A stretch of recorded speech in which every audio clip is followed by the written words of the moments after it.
The Gospel of the Lord. Praise to you, Lord Jesus Christ.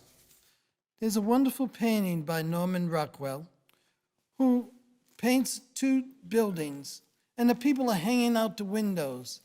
The central figure is a young man, a soldier, returning home. Maybe it's because it's Veterans Day coming up this week. But I was thinking, who are the true heroes and heroines? Sometimes it's not people we would expect. In our gospel story today, you have the scribes and the Pharisees and many people who are putting in money in the treasury. People who you would think, they're big stuff. But it ain't necessarily so. Similar to the story of Elijah, who went and asked this woman, could you give me a cup of water?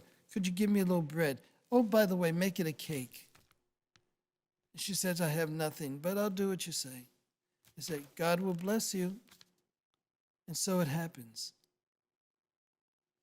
Jesus notices things. And in the midst of all the falderall that's going on in the treasury, there's a woman who comes by and gives her all.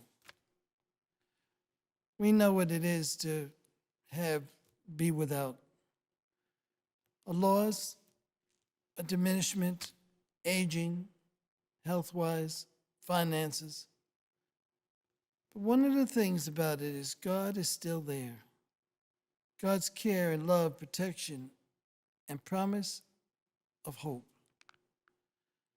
So what do? Jesus calls his disciples over and says, see this? This is true holiness.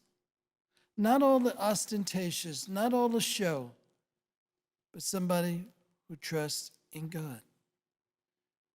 And we're called to do the same.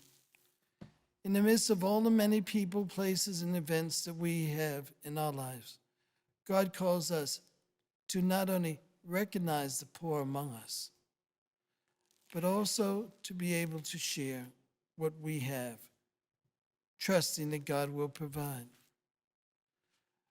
In a world where many people think that I'm big stuff. Look at what I did, what I do, what I say, what I said.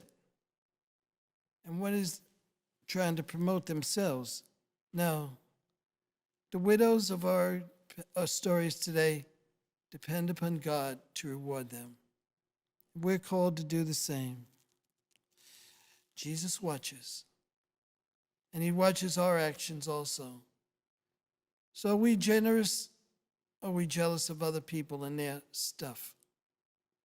What is necessary is to be able to live in such a way that we give an example by our actions of how God has been good to us, to remember. So, your task for the week is to be able to think about people who you would say, that person is good, that person is holy, generous, and pray for them, recognizing that we're called to be dependent upon God, to walk with trust and love. And let our prayer be, God, lead us where you need us.